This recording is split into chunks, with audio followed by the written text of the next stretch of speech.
இதற்கு முன்னாடி அவர் கூட்டத்தை எப்படி கட்டமைச்சுக்கிட்டு இருந்தார், அது கூட நிறைய விமர்சனங்கள்லாம் பண்ணிக்கிட்டு இருந்தாங்க. பாதுகாப்பு கருதி என்னெல்லாம் பண்ணணுமோ அவர் எல்லாத்துக்குமே கமெண்ட் குடுத்துக்கிட்டு தான் இருந்தாரு.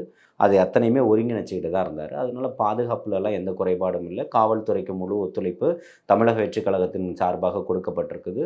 அவங்க சொன்ன எண்ணிக்கையில மட்டும் தான் 5000 பேர் மட்டும் தான் வரணும். 4957 பேரோ என்னவோ தான் நான் அதில இல்ல செய்திகளே அனுமதிக்கப்பட்டது. நம்ம பார்த்தோம்ல. பாஸ் இல்லாதவங்களுக்கும் அனுமதி குடுத்தாங்க லாஸ்ட் மினிட்ல அப்படிங்கிறதெல்லாம் செய்திகள்ல நம்ம பார்த்தோம். நான் பாஸ்ல இல்லாதவங்களுக்கு அனுமதி தராங்கன்னா, அது யார் குடுத்துருக்கணும்? காவல்துறை தான் குடுத்துருக்கணும்.